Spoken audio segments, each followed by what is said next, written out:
What went wrong against LSU?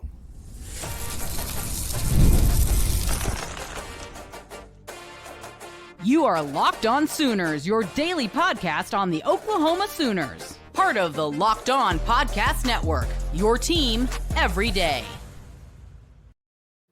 What's up, Sooner Nation? Welcome to Locked On Sooners, and thank you for making Locked On Sooners your first listen every single day. Shout out to all the everydayers out there. Today's episode is brought to you by FanDuel.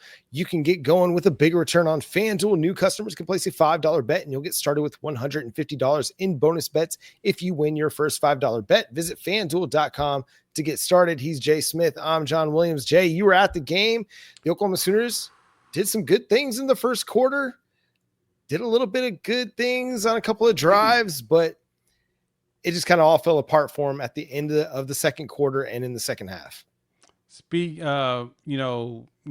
Quoting from the great hip hop philosopher Kanye West, as you go, is it all falls down? I'm telling you all. That's literally what happened. It just fell apart right when the second half hit. I think the bad part is that it fell apart right before the second half hit, as soon as we took the lead. And Death Valley's nice. I've been before.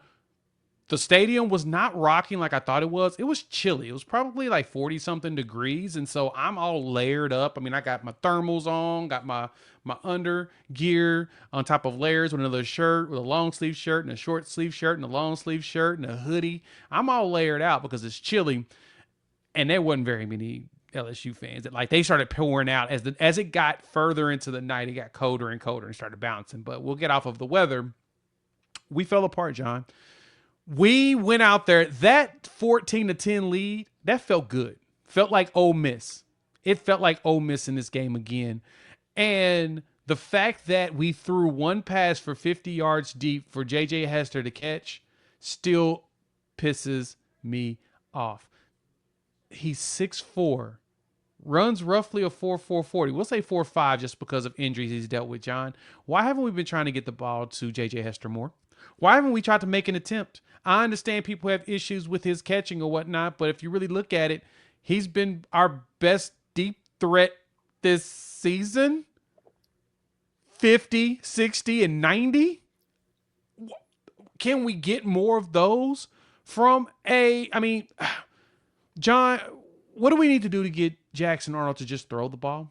That's the thing that's just bothered me. It's just throw it. The pockets were not collapsing that fast. He had more time to expect. Now, granted, he was getting hurried a lot. He was also moving a lot. And he could have just stepped up and just threw it across the middle, threw it to the side, throw it out of bounds. But we didn't do that, John. You know what we did? We did trick plays to our tight end again for some really weird reason. I feel bad for Bauer Sharp at this point, if you want me to be honest. Yeah, that's one of those positions that he shouldn't have been put in to begin with, because that's a play that has worked once out of like maybe 10 to 12 times that we've tried to run it this year. Right. And the one time it worked, it almost didn't work. It could have been an interception on the throwback from Taylor Tatum to Jackson Arnold in the Missouri game. So it's just one of those situations where I feel like Joe John Finley got in his head. He did, like, from what happened against Alabama a week ago, where he was very disciplined in the game plan. He just kept running the rock, kept pounding it. This week, when things started to get sideways a little bit, it just got away from him. And yes, the run game wasn't effective early. They weren't able to do much with Xavier Robinson or Gavin Sawchuk running the football. Jackson Arnold was finding some creases in the quarterback run game. LSU made an adjustment and took him away. But Oklahoma was never able to adjust. You get the one big pass play to J.J. Hester and you never go back to him. We never get another target for J.J. Hester in the game. That's the part that really baffles me, how this team has not been able to scheme anybody open, whether it's Brennan Thompson or J.J. Hester. The only time that they've created any kind of big play or big momentum in the passing game, it's, hey, my guy is down there somewhere. I'm just going to launch it. And J.J. Hester made a great play. I mean, they're hand fighting down deep, and he has to kind of break away from a guy and make a catch as he's falling down. It just baffles me that that's the only target that he could get in this game, especially as you fall behind 2 touchdowns and you have to throw. And once that happened, once you fell behind by 2 touchdowns, it was Church, Jackson Arnold. was tucking and running as soon as he was feeling that pressure. And again, it wasn't necessarily, really active pressure right away, but he was feeling it. And so he had to pull the ball down and try to make something happen. And Oklahoma just can't play offense like that and expect to come back and win. That's the problem, John, is that he kept tucking and running when he could have stood tall and threw the ball. We've seen him do this before. We've watched him stand in the pocket, get tall, boom, boom, launch it, and then take a hit. He's used to that part. I don't think he's concerned about that. I'm wondering if he's terrified of throwing an interception and getting pulled. To me, that's what it feels is. Like. Yeah. Yes, that's what it feels like. And it's like, no, if there's one thing I want you to do is to take some shots at certain plays and get me an interception here or there. I don't have a problem with that part. Just don't throw an interception that leads to a pick six, right? He almost had one in this game. One of those passes he threw to Hester deep in the corner was almost picked off. It was just dropped. So we lucked out there, but Jackson Arnold needs to get more comfortable with just throwing the ball across the middle, throwing it in the flat if you need to, whenever you see that they're open because they're defending everyone else in the field. But we also got to run routes that's going to create space. And so I don't put it all on Jackson, but at the same time, Jackson, throw it up. You've got to do. He had Ivan Carrion out there who's 6'6". Let that dude go up there and jump in the air. You got J.J. Hester on the sideline. Throw it to him and just let him see if he can catch it out of bounds before falling, right? Give me those plays that you threw like Bauer Sharp on the side and they fall into the – I don't mind that. But we going into trickery that at that point of the game was silly to me. LSU did what Alabama should have did against us, and basically LSU did what they should have did against Alabama themselves. They loaded the box, and said, "You're going to throw it on us. We're not going to let Xavier Robinson run down our throat too much." But then Jackson was able to get some space, like you said, when he scrambled, get some big first downs, get us right there to the goal line, and then Xavier Robinson can close it out with that. That was what was good. But besides that, I mean, I can go in about the defense itself, but you want me to be honest, John? Once we gave up the first special teams touchdown of the season, that was the first one we gave up all year, right after we took the lead. Felt like the defense was like, the offense ain't going to do nothing. And then as soon as the offense didn't do something, they're like, yep, this is not going to end very well. And they just kind of just laid down and was done. I hate to say it. It felt like they kind of gave up. Now, Eli Bowen did get cooked twice. Love him. He got cooked twice. Probably his worst graded game of the season. Mm-hmm. Worst graded. But one of those touchdowns you can't, what do you do? What do you do about that catch? John, me and you standing there in that exact spot and the ball coming and he make that catch, we wasn't stopping it. That's how impressive it was. Yeah. We could be standing there swatting at it and it wasn't going to. He caught it. That's all you can say. So I mean, I'm sure there's something technical Jay Valai could probably point out that he might have been able to do a little bit differently on that play. I'm not going to say that there's nothing he could have done, but I will say he was looking at the ball. Well, he looked. It's the thing you do as an outfielder where you're looking one way and then you try to spin back around and you lose the ball as you spin around. You know what I'm saying? Like, had he continued to follow his eyes and just turn back the way he was already looking to try to make a play on the ball, maybe there's something there. But again, I'm not going to over critique it because I'm not the cornerbacks coach and I've never played cornerback above a 9th grade level. So we're not going to go there. Fair. But I will say he was in good position. He was in good phase. That was just a really great pass and a really great reception. So again, nitpicking here on Eli Bowen. The second one, it happens. You're going to get beat. They left him out on an island. If anything, Zach Alley leaving him on an island against a really good LSU passing offense, I think that, again, like Joe John Finley calling the trick play for Bauer Sharp, Zach Alley leaving a true freshman cornerback out on an island against LSU, one of the more prolific passing offenses in the SEC, that just did not set him up well for success. And so, listen, Eli Bowen's going to learn from that, and he's going to get better from that. We should have probably played 2 safeties high in this game, or at least single high, and more, and watch the deep play and had somebody running back for the deep pass, because that's basically what they did. They went with the minute that we pulled the safety up, they just threw it over our head with their guys. And they have very fast guys. LSU's got very athletic wideouts, and they cooked us with that one. So for us, the most important thing is don't do that no more. Good thing is we're about to go to a bowl game, John. We've got to talk about that probably tomorrow. We're not going to talk about it today. We're going to talk about it tomorrow because we'll be preparing ourselves for a selection of a bowl game. But the good thing for us is what, John? We get to go to a bowl game. We get 15 more practices, and then we're probably going to play one of the worst ones, so we'll probably play one of the first ones, unless they decide they want to send us to like Cheez It again, and we get to play later in the month, but I don't think we're getting that good of a bowl game. I don't know. They could try to create a little bit of drama and get Oklahoma versus USC or Oklahoma versus a former Big 12 member or Oklahoma, Colorado just for eyeballs. We'll see. There's so many different matchups that they could decide to try to pull Oklahoma into, because it's Oklahoma. Oklahoma's going to travel well, and they're going to watch the football game. So it's going to be a very intriguing option for bowl sites. What's not intriguing is what's going to be happening in the portal, what's already happening on the recruiting trail for Oklahoma amidst this offensive coordinator turnover. We're also going to discuss the offensive coordinator search a little bit later in the show, coming up next here on Locked On Sooners. Get ready to take on NFL action with FanDuel, America's #1 sportsbook, because right now new customers can bet $5 and get $150 in bonus bets if you win. So the FanDuel Sportsbook app gives you everything you need in the places like live bets on NFL all in one place. Like right now, I mean, we've got NFL action for this week. Cleveland Browns, Denver Broncos for Monday Night Football.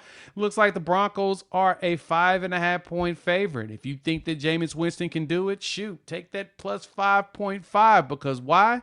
If you get a hunch in the middle of the game, you can check out the live stats, the latest, view live play-by-play, and so much more, all on the page where you can place your bet. So if you want to get that bonus, just go to FanDuel.com. You'll get started with $150 in bonus bets if you win your first $5 bet. Maybe with Jameis Winston, I don't know. But that's FanDuel.com. Never waste a hunch and make every moment more with FanDuel, an official sportsbook partner of the NFL. Thanks again for making Locked On Sooners your first listen every single day. Shout out to all the everydayers out there. The Oklahoma Sooners have a little bit of a regression happening with the 2025 recruiting class. Cortez Mills over the weekend was projected by Steve Wiltfong and another On3 analyst that I'm blanking on his name at this moment, to flip to Nebraska. And Marcus Harris, the 4-star wide receiver out of Mater Dei High School in California, has decommitted from the Oklahoma Sooners. Jay, what do you think this means right now for OU? To be honest, what I see out of this is all of this happened kind of like, well, the Mills piece, I kind of expected. He visited Nebraska during the season. Nebraska just lost a receiver, Malachi Coleman, one that we were going after. And their wide receivers weren't all that great this season for Dylan Raiola. So they need to start stacking up some guys. So they're probably spending. So I kind of expected Mills. Well, Marcus Harris, I had heard him and Mills, they got close. And once that information came out about a flip, there was probably a possibility that he's like, if my boy's not going to be there, I may need to look around. Plus, that happened at a very interesting time last night, because that was right around the time players started, you saw the Jaquez Petaway information going into the portal, which we'll talk about in a second. But whenever that happened, you saw Marcus Hill right there next to it. Them happening around the same time makes me feel like somebody's had conversations with these players. Like the coaching staff may be discussing, hey, we need to go with a smaller class. We've talked about this before, and I've even dropped a video over my channel over on Unfair Sports that got to keep in mind that the roster limit is now 105. Most of these schools are sitting with 125 to 140 kids. If you've got that many kids on your roster, you're going to start cutting people. And when you start cutting people, who's going to be the ones, right? Are you going to be able to bring in 25 new players if you're trying to get yourself under 105? If you've got up to 140 kids, that's 35 kids you got to let go. And you got to basically tell them you're being either processed out or you can no longer be a walk-on, because the limit is 105. 85 can be scholarship by the SEC's rule, and then the other 20 can be walk-on, gray shirts, or whatever. John, this is going to be very nuclear over the next 48 hours. That's where the starting point is. But up until Monday of next week, next 7 days is going to be massive. And we're going to cover as much of it we possibly can. Yeah, it's going to create a ripple effect that extends all the way down to Division II, Division III. Yeah. I'm in Tahlequah, and Northeastern State University is here. Coach Cheverini, who played at Colorado, played in the NFL, he's putting out feelers, and he's out there saying, hey, D1 kids, if you're going into the portal and looking for a home. He's looking for players. And that, I think that's what's going to happen is you're going to see this trickle down of guys at Power 4 programs having to go to G5 and G5 having to go to, D2 and or the FCS. And it's just going to create this ripple effect throughout college football because of the roster changes. And I think that's some of it. I think that's some of what's happening with Oklahoma. I think that's probably what's happening a little bit with Jaquays Petaway. But I think the other piece to that, which we'll talk about in the third segment, is the offensive coordinator, turnover as well. We don't know who the offensive coordinator is, but it sounds like the Sooners have a really good idea who the offensive coordinator is going to be. And who knows what that turnover is going to be and what it might mean for position coaches and things like that. And like you said, there might be conversations that are already happening out there that are leading to some of these decisions that are being made. Again, speculating, but that is a lot of what this could all mean. And you mentioned it. Oklahoma right now is sitting at 18 commits in the class. Yeah. And that's also, I think, including Cortez Mills, once he decommits and flips to Nebraska. So you've got those 18 guys, plus you're having to get down to 105, plus you have a lot of dudes that are coming back that you did not anticipate coming back. Your injured wide receiver room in Nick Anderson, Jaden Gibson, Jalil Farouk, Angelo Anthony, Deion Burks. All those guys could potentially be back for Oklahoma. We'll see if all of them are back, but all of that's going to factor into how Oklahoma manages the rest of the 2025 recruiting cycle and how they manage the transfer portal as well.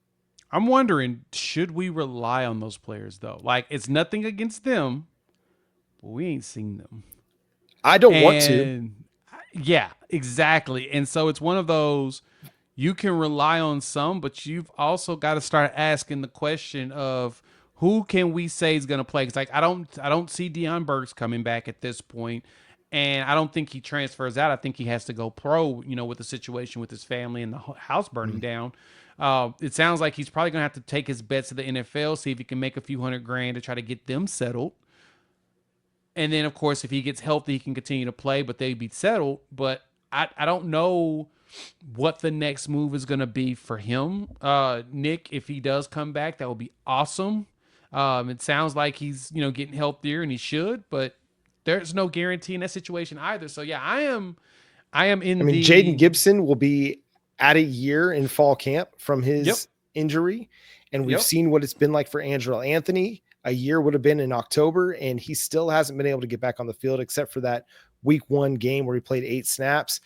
And so even though all those injured guys could be back, you've got to have somebody that you can count on week 1 and say that dude is going to play for us and we're going to be able to throw the ball and be feeling really good about it. Yeah. And that's what you want. You want to be able to say you want to feel good about that situation. And I don't know, John. I've been thinking about this for a bit. How comfortable am I about relying on these wide receivers? And it's not, like I said, nothing against them. It's you haven't played. Now you're in the zone of no different than I've said about other players with other teams. If I've seen that you've been gone for a bit, I don't believe in you until you can show me that you can do it for a full year again. And I don't even have a problem if Nick Anderson or Jaden Gibson is down for a game or two. That happens. I mean, the goal is next man up. So I'm hoping that Zion Kearney is getting himself developed and ready. I'm hoping that Ivan Carrion is ready to go and play as well. But you got to mix in big dudes with the smaller wide receivers you have. Like Jacob Jordan's are great because they're pretty consistent at the slot and getting open. Same thing with Zion Ragin. But you also need to have some big receivers that aren't going to get pushed around. You got to have size. Like just with the LSU game, perfect example here, John. Why are we running a screen pass to a Jacob Jordan with Zion Ragin as your lead blocker? Dude's 150 pounds. That makes no sense, especially against a team the size that LSU is. You want to use him as a decoy to get them out of the way because he's fast. You don't want him to be that dude that has to be the lead blocker. That's what Carrion's for. That's what J.J. Hester's for. You got dudes, Zion Kearney. You got big enough guys. Let them go do that. Wears me out, but I digress. John, I'm just wondering, can we rely on them? I'm praying we can. I'm still going to be hyping them up. I just need y'all to don't make me look bad when I'm gassing you. Yeah, it wouldn't surprise me to see them go get somebody that had a productive year in 2024 to help add some depth to the wide receiver room for 2025. Somebody that, even if they had just like a 500, 600 yards on, 4 or 5 touchdowns this season, then you can build on that for 2025. Just somebody that's got some experience, some production that you can throw in there to compete with your wide receiver group. Because listen, I think you're right, man. All those injured guys coming back, you got to prove you can be healthy and be on the field through spring ball, through fall camp, and then hopefully be on the field for a full 12 plus game season, maybe. So there's a lot of question marks at wide receiver, which is crazy to think about, because this time a year ago, we were feeling great about the future at wide receiver. And now it's just all up in the air. Jaquays Petaway is expected to enter the transfer portal. That's being reported by who was it? On 3 Sports, Pete, or according to Pete Thamel from ESPN. So that's going to be one. Well. Yeah, that's going to be one to watch. I think it's weird that he fell out of favor with Oklahoma. Had a really nice performance against Tennessee, and then never really got back on the field. So it's going to be one of those mysteries that we'll never know the answer to. But it just never came to be for him at Oklahoma. Yeah, I loved everything about Jaquez Petaway and his option. I mean, he's a top 100 recruit at number 87 on the consensus composite with On 3. Huge win. I think 247 had him over 100. He was a top 100 player as well. So he was a big win and a big pickup for this team. And unfortunately, it just never materialized. So we'll see. Yep. What's the latest on the Oklahoma Sooners offensive coordinator search? We'll discuss coming up next year on Locked On Sooners. If you're looking for the best prices and the best last-minute deals, you got to go check out Game Time. Game Time has a new feature called Game Time Picks that makes getting tickets to see your favorite team play live even easier. Game Time Picks filters out all the fluff to show you only incredible deals on great seats, so you don't have to waste time searching through thousands of tickets. They have curated deals to make it easier to find the best price on great seats, the super deal, and seat views before you buy. They got the lowest price guarantee and event cancellation protection. That event cancellation protection is the best in the industry. So go check it out. Go download the Game Time app, create an account, and use code LOCKEDONCollege for $20 off your first purchase.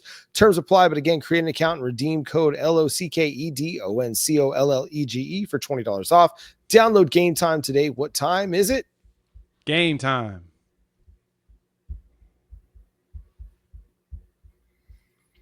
Again, thanks for making Locked On Sooners your first listen every single day. Shout out to all the everydayers out there. We're just under 600 subscribers from 10,000.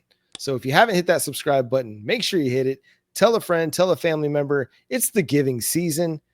Let them know about Locked On Sooners. We'll be covering the transfer portal, recruiting class, the offensive coordinator search is what we're going to discuss now. So Jay, what is your feeling on the direction that the Oklahoma Sooners are going with their offensive coordinator search? Because Brent Venables says it's basically going to happen in the next couple of days. So next couple of days, we're going to have a name. We're going to drop a video. We're going to talk about it. John, it appears that nobody knows. Nobody knows. The trouble anybody says they know they're lying. Yeah. But it does seem like we actually have somebody. They've made a decision. They've made an offer. And probably a signature has been made. But it sounds like who it is, that's the portion that nobody actually knows. They're keeping it close to the vest, which makes sense. I mean, right now you've got some jobs that have opened up. North Carolina's opened. UCF just opened up. West Virginia is now open, right? That's 3 schools that someone would legitimately consider to go work. West Virginia has moments where they've had good coaches and they've done some special stuff. UCF, I mean, that's where Heupel came from. So did Scott Frost, right? And then you got with North Carolina, Mac Brown being basically forced out. Purdue just opened up. There's another one, right? And I don't know how attractive Purdue is right now. Not super attractive. But NC's attractive. I know there's very attractive job. UCF is going to get some attention because they're in the Big 12. They have an opportunity to do some crazy stuff. Same thing with West Virginia, because West Virginia, they're in the Big 12. They have an opportunity that they're going to actually heavily invest in them, especially because their basketball team is good. But I digress. If we're looking, Tulsa just opened up. So if you've got Tulsa that opened up, some young coaches are willing to take that one because it's a great spot to prove yourself. It's a way they can prove for themselves that they can do it, because if it doesn't work out, guess what? Somebody's still going to give you a job as an OC or a DC, because you're probably going to do enough on your side of the ball to be considered for another job. So I can see why young guys would take a Tulsa. So the Ben Arbuckle conversations there, the Joe Craddock has been flying up my timeline on X all evening long. When I was in my live stream, it's all I kept hearing about. And then Buster Faulkner, after him dropping 42 points on Georgia's defense, it appears people are very much considering him as well, that he is possibly an option. And now, granted, I can see it. I still ask the question, what offense is the Buster Faulkner going to run here, John? Because the Georgia Tech ain't running no traditional offense because they can't. They don't ever have the bodies. And Hayes King is their quarterback, so throwing the ball, I know he wants to throw more, but he doesn't. But I honestly believe it's probably between Joe Craddock and Ben Arbuckle. And I'm honestly leaning more Craddock for only one reason. He has ties to Brent Venables at Clemson. He was there as an offensive analyst, similar to what Zach Alley was. He only spent a couple years there, but he's moved around. And that Tulane team was fun to watch this year. They lost to us, but they're still ranked. That's one of the 2 ranked wins we have this season. And it's funny, our competitor Texas has 0 ranked wins right now. Yeah, the Craddock piece is interesting because initially that was the name that made the most sense, or at least was the one that was getting connected to Oklahoma on a regular basis early on in the process. But then it kind of seemed like that one kind of fizzled out as like the Florida State thing became a potential option for him, and some other jobs were opening up. But here we are, we're circling back, and it makes me wonder if all the other names, all the other noise that we're hearing was a little bit of misdirection or just misinformation to potentially put out the vibe that, hey, we're going to look at have a national search. But Brent Venables, I mean, maybe he just had his guy all along, and he was just looking at these other guys to see, is somebody going to impress me enough to move me off my guy? Yeah. That's the question.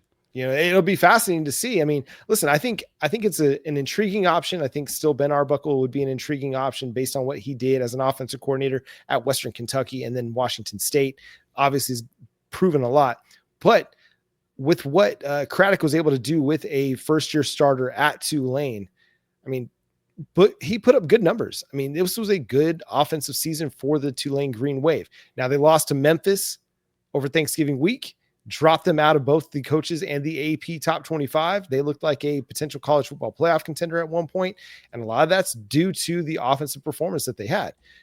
But it's a good offense. It's a good offensive coordinator. If that is where Oklahoma lands, I think it's got a lot of potential for the Sooners. Now, we'll have to see it executed, right?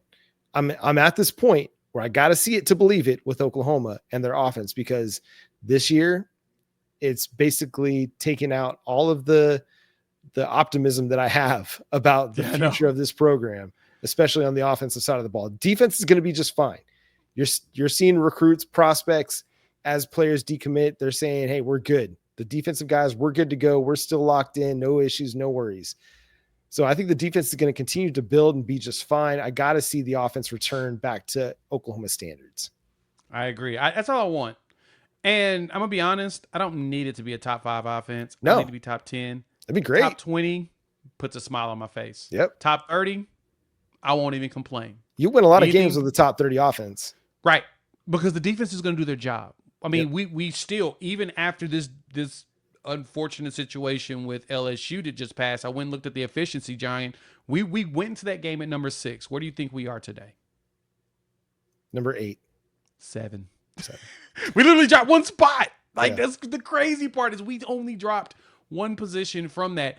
And as far as like the raw data when it comes to our defense, we're still in the top 25 in passing. We're still in total defense as well as rushing defense. We're still top 50 in passing defense, even though we gave up 300 yards.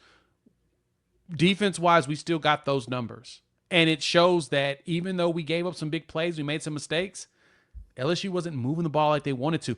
You know that we have not getting up a 100-yard rusher yet. Crazy. Right. We've given up 100 yards to the team, but not a single one person has gotten 100 yards on us this season. That's an accomplishment. Even in losses, that's an accomplishment. Yep. So the defense is going to be just fine. It's what they do on offensive coordinator that's going to really determine the future of Brent Venables' tenure at Oklahoma, as well as the program itself. This is a big, big hire. It's monumental. Have to get it right, and it has to produce right away. Otherwise, there might not be a second year for the staff on offense to figure it out in 2026.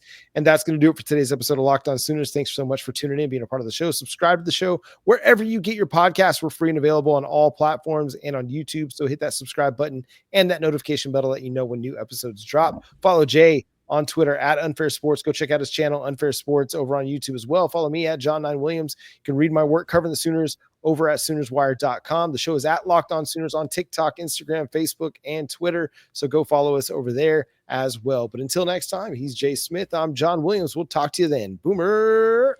Sooner.